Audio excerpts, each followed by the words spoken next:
cells, the basic unit of life?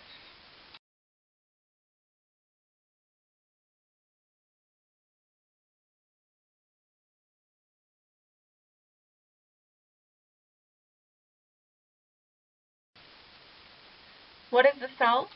A cell simply is a unit of life, and so a cell carries out every function that a multiple of cells can, and so they're able to thrive and survive. Robert Hooke was one of the first pioneers that discovered what a cell was, and he in 1665 was able to use just a simple light microscope and look at a cork cell and determine that based on their structures that these were.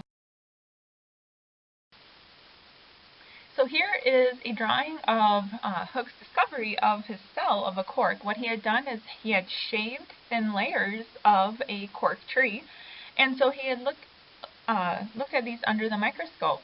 And so again, what he described the cell based on the actual prison cell shape, and that's how we have the term cell now.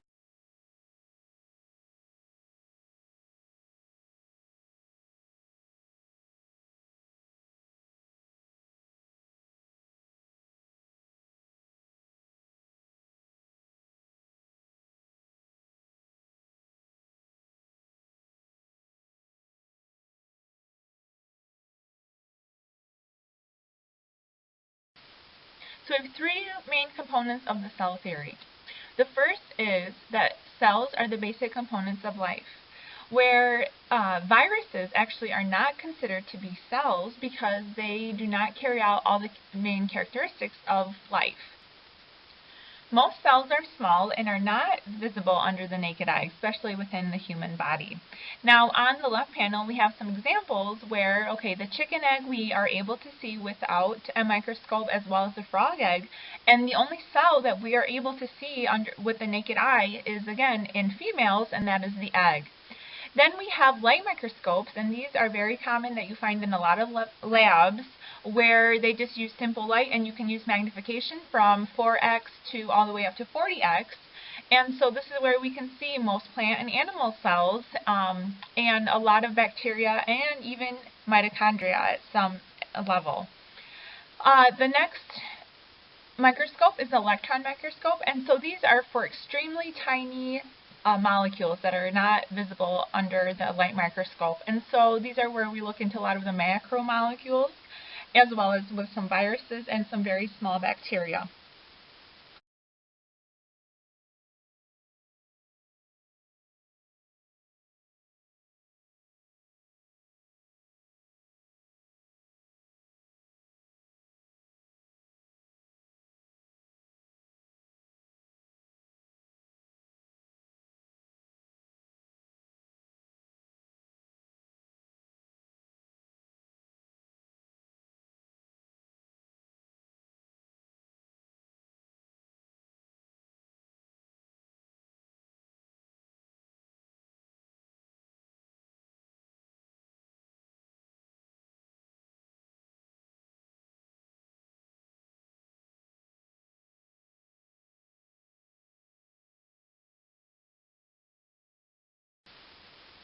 So most cells, again, are small, and one reason why they have to remain small is that they must retain this surface area to volume ratio.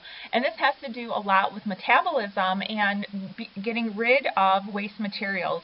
Because if there's an excess of, say, carbon dioxide, nitric oxide, or some other waste molecule, that could internally damage the cells themselves, and then so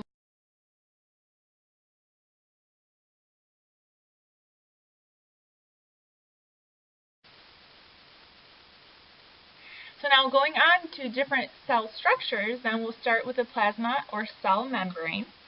And so all cell membranes are composed of a phospholipid bilayer. And so this means that it has a phosphorus head and then a lipid tail. And so the phosphorus heads are going to either project into or out of the cell, and then the tails are going to point at one another, and they are going to provide a lipophilic environment. So this allows for the cell then to become selectively permeable, where it allows different molecules to enter and exit the cell, and then it also maintains a constant environment.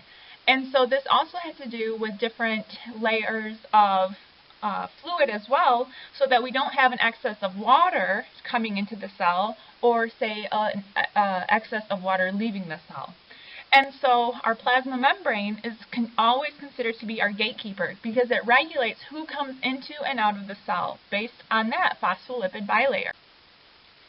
So here we look at an image of the plasma membrane. And so when we look at this blue head with the two tails, that is going to be our phospholipid. And so what I want to point out is that the blue heads are going to be the phosphorus, which they are considered to be water-loving or hydrophilic. Now the tails, again, are the lipids that are going to be facing one another, and so they are considered to be lipophilic or lipid-loving. And really it creates this barrier where water cannot easily penetrate in and out. And so again, it can separate how much of the extracellular fluid enters the cell, and vice versa, how much intracellular fluid leaves the cell as well. Now also I want to point out is that this is not just a single layer of the phospholipids. We also have different proteins that are going to be embedded, as well as cholesterol. So the yellow that you see, those would be molecules of cholesterol, and then the dark brown would be different protein channels that allow certain proteins to come into and out of the cell when needed.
So there are three main components that we'll consider for our class that the plasma membrane has. So cholesterol takes up about 20% of all the membrane lipids that are found within the plasma membrane. And so the support there for why we have cholesterol, so it is essential for our diet and for all cells, is that it strengthens and stabilizes our membrane, especially around extreme temperatures. So if we have another polar vortex, our cholesterol, you can thank that for protecting our cells and not from degrading completely. Next we have glycolipids, and so glycolipids represent 5 to 10% of all membrane proteins, and they have the carbohydrate or sugar molecules that are attached. And so glyco, think of glycogen, and so that would be sugar, and then lipids would represent our fats. And so the glycogens that are sticking out would be towards the inside of the cell or the outside of the cell, never towards the actual lipid bilayer of the plasma membrane. And then finally, glycoprotein. So glyco would be sugar, again standing for glycogen, and then proteins would be for proteins. And so these are found throughout the entire thickness of the membrane. Again, would be represented by those brown images or brown structures in the last image. And the carbohydrates, again, will now only stem out towards the outer surface. Again, never towards that lipid bilayer. Alright, so just to review, Here we have our glycolipid, and so here we have our glycogen, that is our sugar molecule, that is attached to some type of lipid. And so here, say it's attached to one of these lipid chains. Next, what we have is our glycoprotein, and so these tend to be very large, as they tend to be protein channels that allow, again, for different molecules to pass in and out of the cell. And so this structure right here, this will be our protein. And then here we'll have our glycogen, or another term sometimes referred to as our glycocalyx. But nonetheless, glyco is this top chain, and then our protein is this larger green object. Okay, and then finally we have our cholesterol molecules that will be embedded within the lipid bilayer, because cholesterol is considered to be a sterol, and so they are also lipophilic. And so here we have about 20%, again, of our membrane being a cholesterol.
So some of the functions of the plasma membrane include, number one, communication. And so this is where those glycogens come into play on the lipids and on the proteins, where they can recognize self or recognize other molecules that they can then respond to and then let enter or exit into or out of the cell. The next we have intracellular communication or connection, and this is where junctions can form between some neighboring cells, and then so that these cells then can react at the same time. And this is extremely important, say within the heart, where we have the different cells that are interconnected with one another via gap junctions, and so that they can contract at the same time and then relax at the same time. Next, we have physical barrier, and so this is again why it's called the gatekeeper, because we have that phospholipid bilayer. So we have the phosphorus heads, and again, those are the hydrophilic, water-loving regions, and then we have the lipophilic tails, which are the lipid-loving tails. And so it creates this barrier of fats and waters from entering and exiting the cell. Our plasma membrane, again, is selectively permeable because it allows or does not allow different proteins and bacteria and viruses or carbohydrates or other foreign molecules to either enter or exit the cell. And a lot of this has to do with the glycoprotein and the glycolipids that are found within the plasma membrane. Next, we have transport of different molecules. So within the cell, we have different protein synthesis that is always occurring. And so, say, for instance, we have a neuron that's creating a certain protein that needs to extend all the way down to, say, some type of muscle cell found within our hind limb. Well, we have to make sure that the correct molecule makes it to the correct destination. And so we have certain tags and recognition sites that allow for the cell to make sure that that protein is transported. Next, we have anchorage of the cytoskeleton, and so this allows for a little bit of fluidity where we have some change in shape but not much. For the most part, our cells remain the same shape and size. And so this is to help allow for continuous metabolism and that organelles don't move all the way around. And so the cytoskeleton is responsible for that within the cell and to anchor that within the plasma membrane. Next, we have enzymatic activity, where at times we have different protein channels that need extra ATP, and so they are rapid pumps then that later can ship in, say, sodium or potassium into or out of the cell, which, for instance, is very important for our neurons when we have impulses and reactions. Next, within the plasma membrane, we have cell-cell recognition, and so this will majorly be in part of those glycogens within the glycoproteins. And so those can either respond or not respond to different molecules that are of cells. And then finally, we have signal transduction, where we have messages from molecules outside the cell or inside the cell that can be transduced, and the cell then can change its internal activities to respond to that. Again, these would be due to the glycolipids and glycoproteins that are found within the plasma membrane.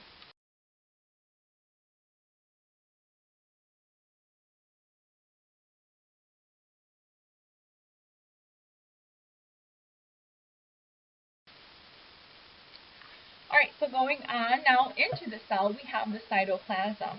The cytoplasm is composed of cytosol and organelles, as well as different inclusions. And so this is all solids and liquids between the plasma membrane and the nucleus. Now, cytoplasm will be different than cytosol, which is the cytosol is just the liquid portion of the cell. The cytosol now is going to be like a syrup, but it will be very viscous. And then this is where we have a lot of our nutrients, a lot of our ions, such as hydrogen, potassium, sodium, chlorine. And this also houses a lot of our proteins that then are just waiting around to be used for different signals, carbohydrates, as well as amino acids. And for the most part, sometimes we have some metabolic waste that is waiting to be shipped out of the cell via the plasma membrane.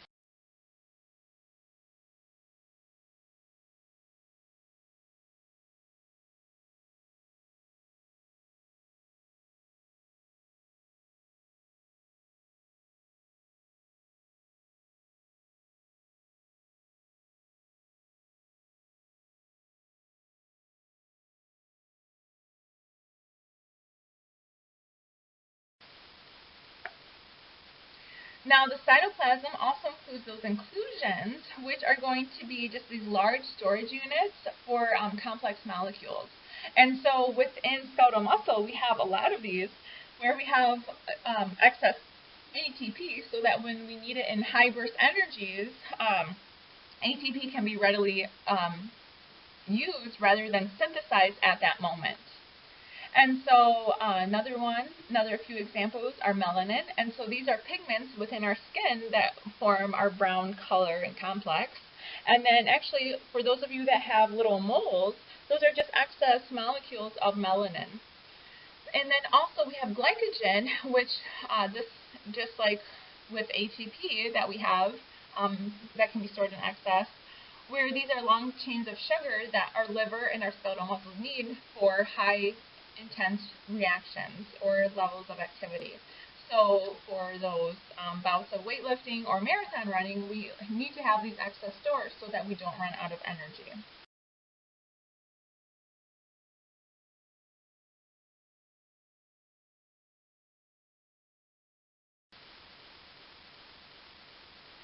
So our cytoplasm also houses organelles, and literally this just means little organs in Latin. And we have two main types. We have membrane-bound and non-membrane-bound. And so just like the plasma membrane, some organelles will have some sort of membrane, whether they be a single layer or a double layer, such as found with the nucleus. So our membrane-bound organelles, these include our endoplasmic reticulum, or our ER, our Golgi apparatus, our lysosomes, our peroxisomes, and our mitochondria. And so now let's go through our membrane-bound organelles, where here what we have is are rough ER, or rough endoplasmic reticulum, and so they are rough because they are studded with ribosomes. And then we also have smooth ER, or smooth endoplasmic reticulum, and they're smooth because they do not have ribosomes that are attached to them. And so these are going to stem off of the nucleus, where we have this in purple.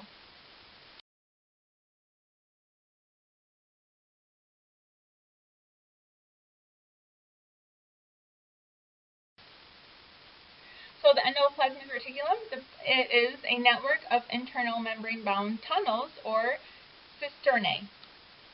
And again, two main types, the rough ER and then the smooth ER. Again, just if it has ribosomes or if it does not have ribosomes.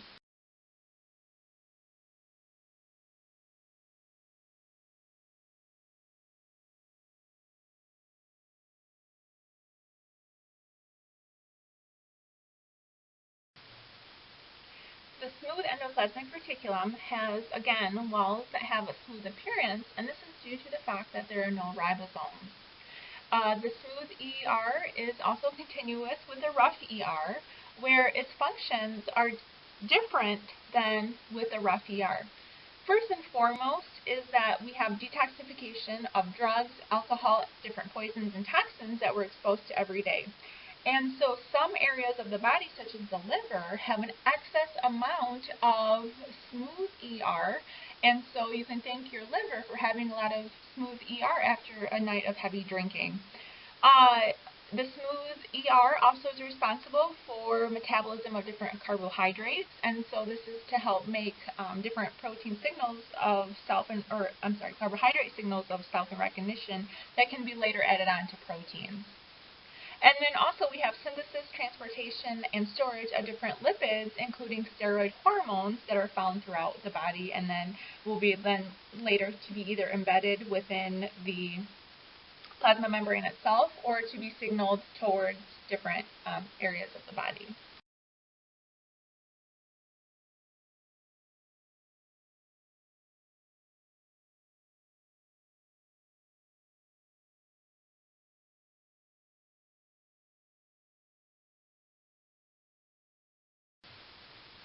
So next we have the rough endoplasmic reticulum, or RER.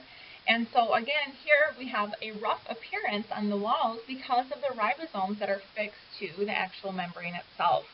And so this is a way to remember the difference between the smooth ER and the rough ER.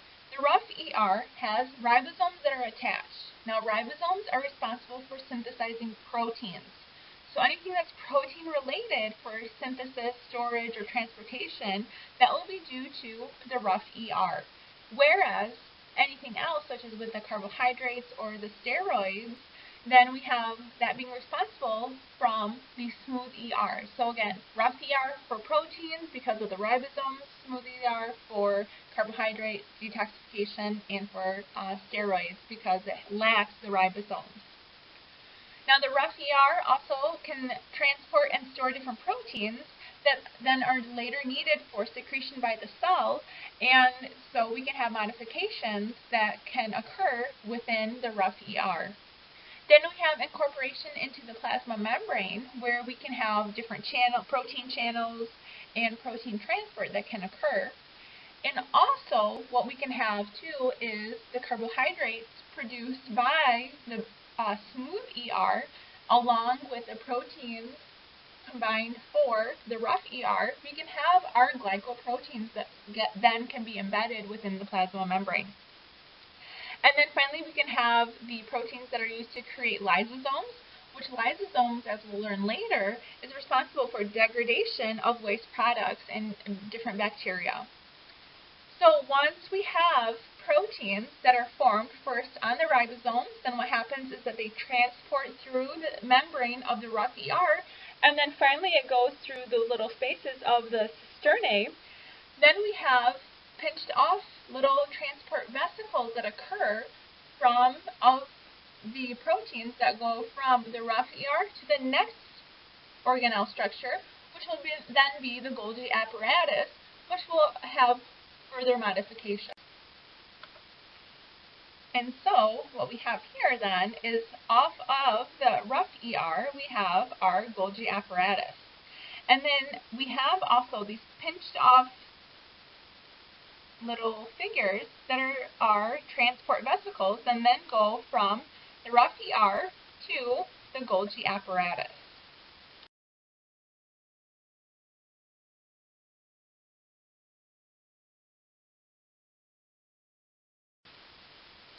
So now our Golgi will also have different stacks of membrane-bound folds, which also are called cisternae. And so here now they receive proteins and lipids from the rough endoplasmic reticulum from those transport vesicles where they will undergo further modification of the proteins or lipids and sorting and packaging now to where it needs to go outside of the cell. Here also, the Golgi apparatus will add different carbohydrates because then that will be signaling for self or different cellular markers. So it will tell you exactly where that transport vesicle will need to go to what part of the body. So after the Golgi apparatus, what we have, so again, here's our Golgi apparatus. We have two different options that can occur for the fate of these different molecules. So the first is to be made into a lysosome, where these are going to also be membrane-bound organelles that will be found within the cell, and that is where they'll stay, and they will degrade different waste products and bacteria that are found within the cell, because they have the various enzymes to do so. The second fate that molecules can have are with being another set of transport vesicles. And so this is where we'll have the transport vesicle pinch off the Golgi apparatus, travel through the cell, and then actually embed into the plasma membrane where then it can release its contents and go out with its new signals with the different carbohydrate chains to find its new target cell or target organ.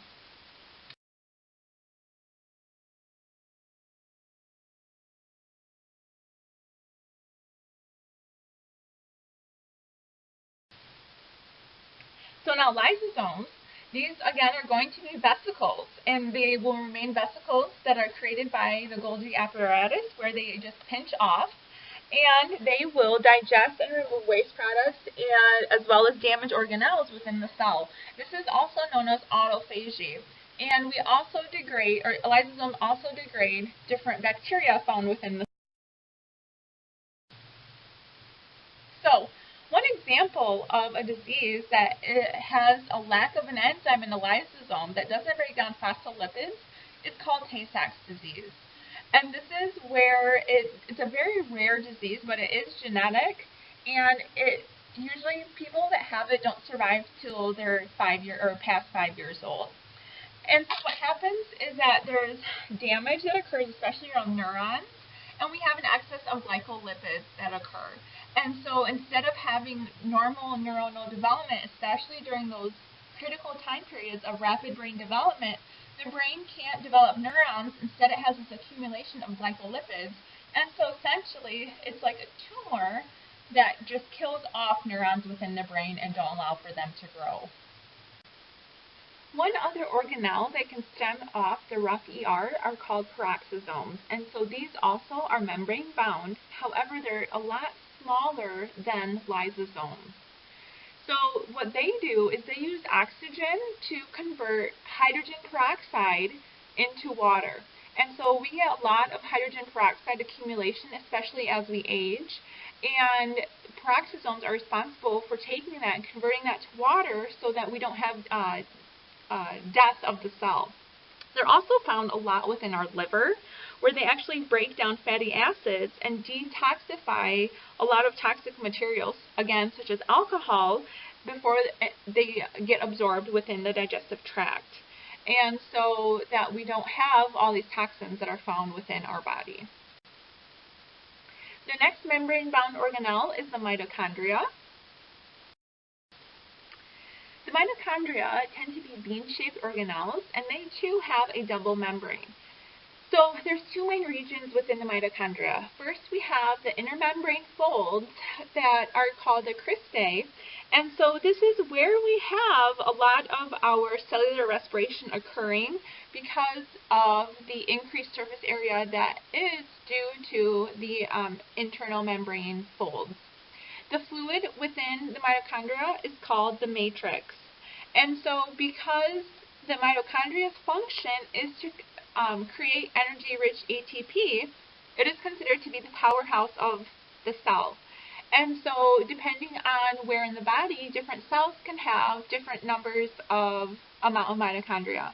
Some cells can have as little as 1, and then some can have a few 100,000. So especially within our fast-twitch type 2 muscle fibers, we have thousands of mitochondria that are responsible.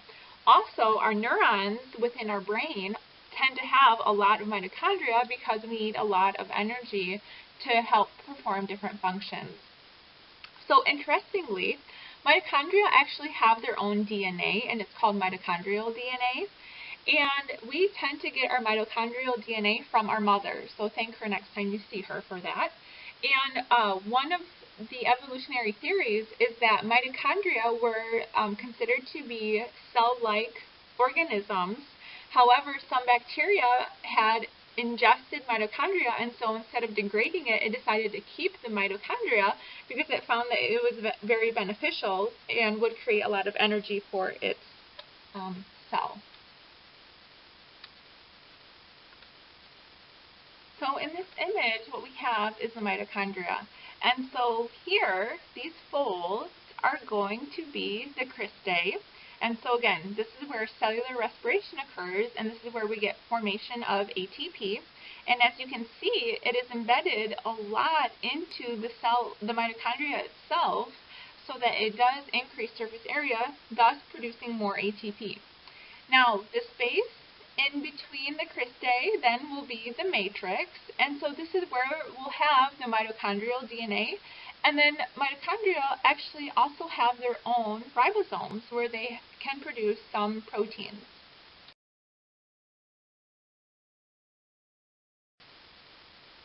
Now going on to non-membrane bound organelles. So these are going to just float freely within the cytosol. And so what we have are ribosomes, our cytoskeleton, centrosomes, centrioles, cilia, flagella, and microvilli.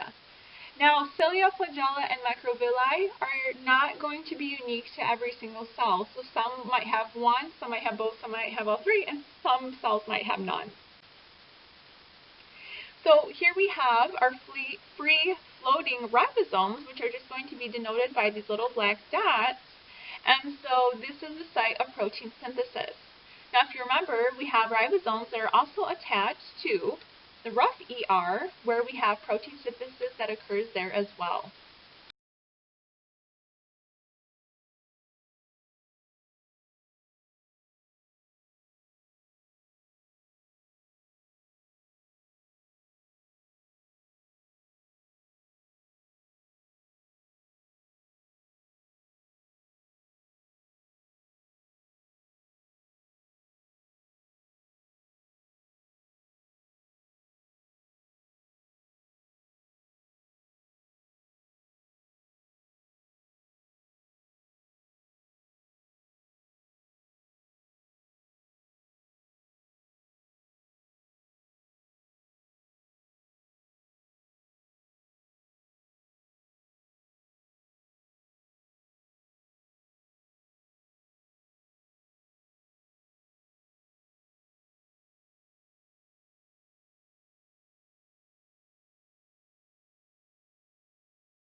Now, our cytoskeleton is going to be different proteins that are organized in the cytosol, and can be solid filaments or hollow tubes. Now there are going to be 3 different types of cytoskeleton.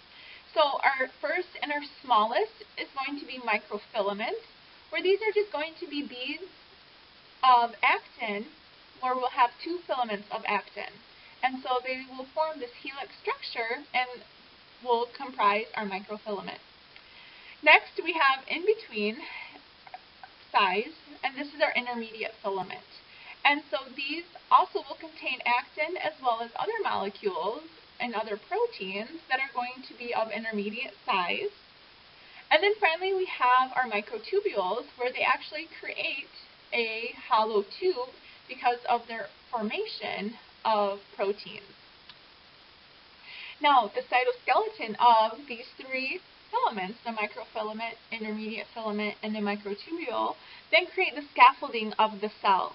And so this again allows us to have a certain cell structure so that along with the plasma membrane, we don't get too much of changing of shape and size of that cell due to laying that foundation with the cytoskeleton. And again, so the 3 main types, from smallest to largest, are microfilaments, then we have our intermediate filaments, and then finally our hollow microtubules.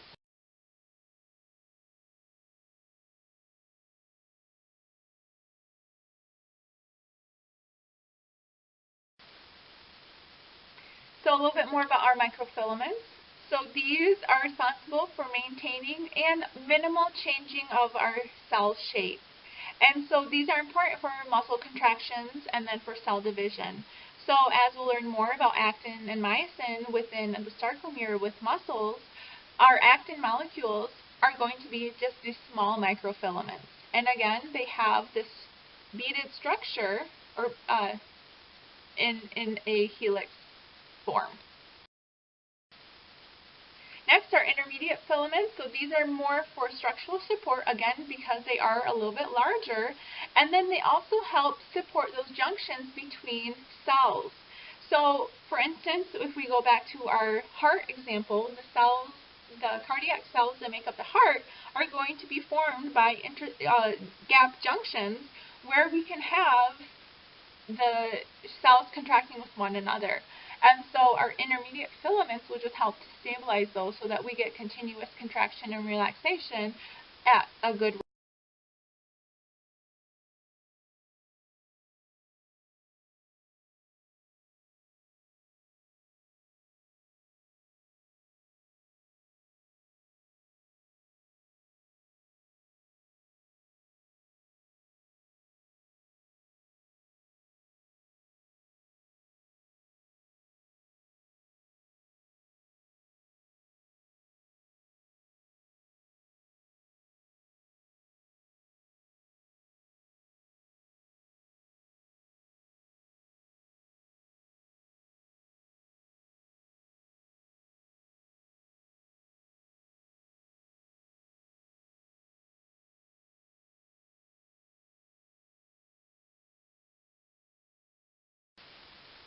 And then finally our largest are going to be our microtubules.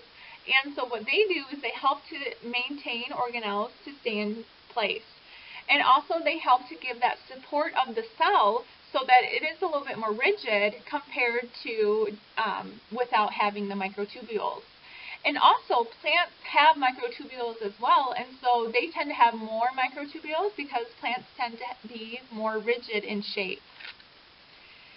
And then, last but not least, they also help to direct movements of organelles within the shape and within the cell. And so, when we have to pinch off, say, a transport vesicle from the Golgi apparatus to be either released out to the plasma membrane and outside of the cell, microtubules already help to make that movement possible.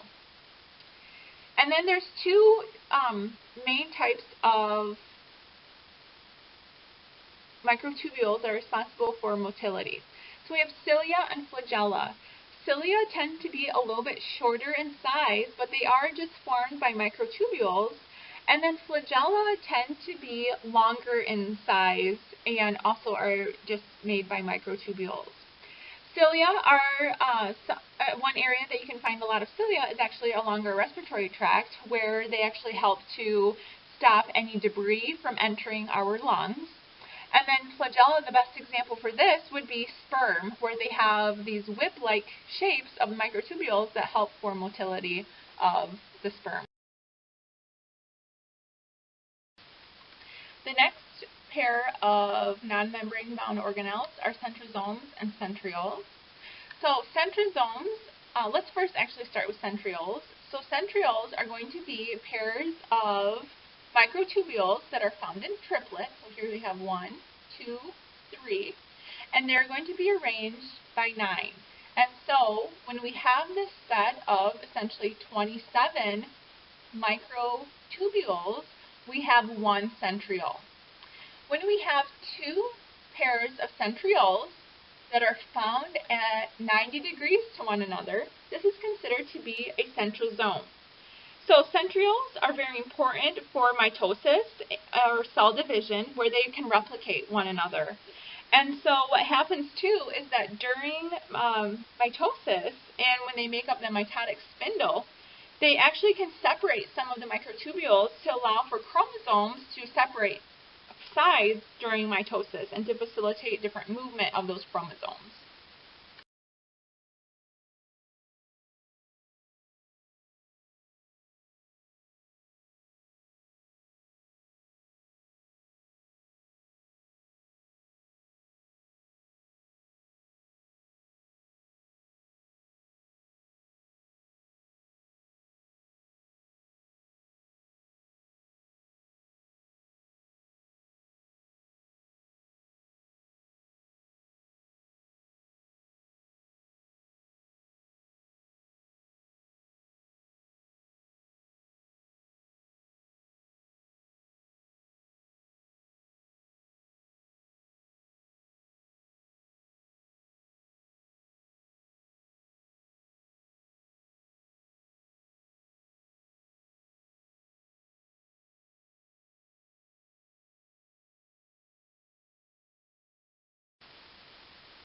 So cilia and flagella, also microtubules.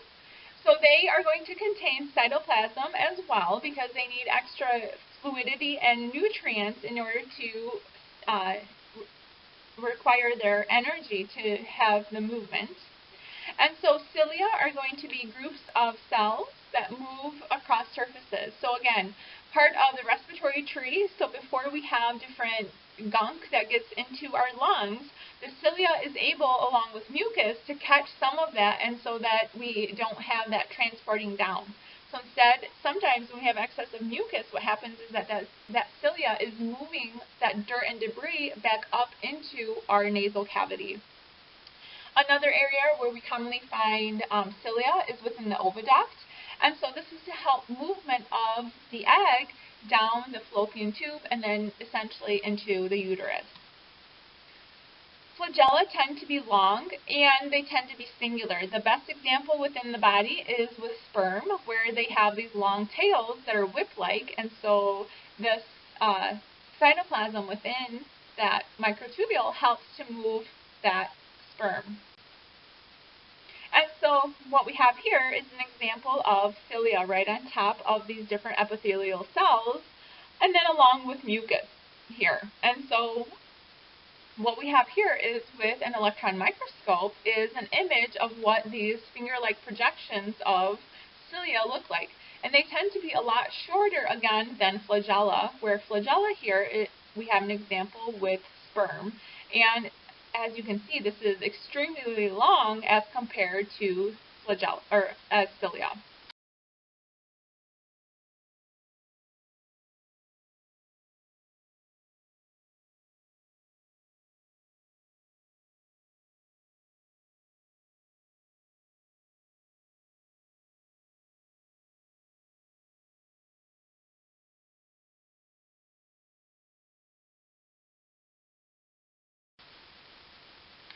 Okay, and then one other example that we have for motility are microvilli.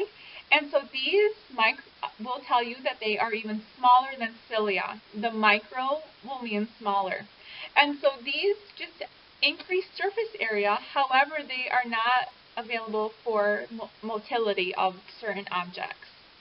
And so this is found within our digestive tract, especially around our small intestine, where it helps to absorb food and nutrients. And so here, you can barely see it, but right here is where we have our microvilli, where these extensions would be considered to be part of the glycocalyx as well as different linings of mucus within the small intestine. The next structure that we have is the nucleus. Now, nucleus is in its own category where it is membrane bound.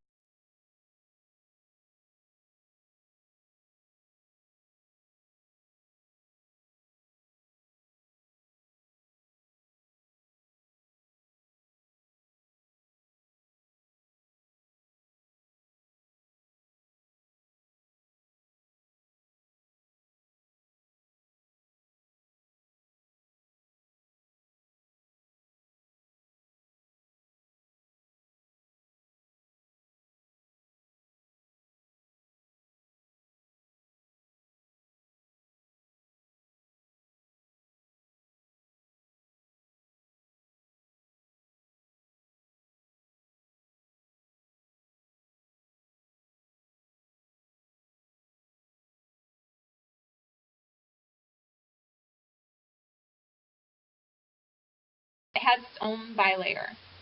So, just like we have the phospholipid bilayer of the plasma membrane, the nucleus also, because it is so important.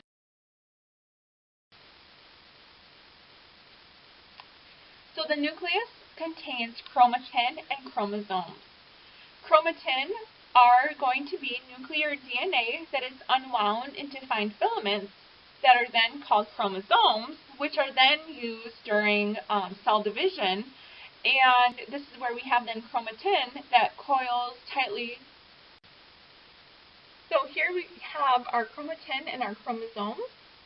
And so what I want to point out is that here, this coiled structure is going to be our chromatin.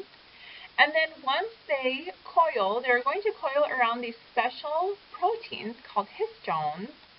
And this is where we'll get the formation of our chromosomes, which then later can be separated into one string of chromosome, or our chromatid.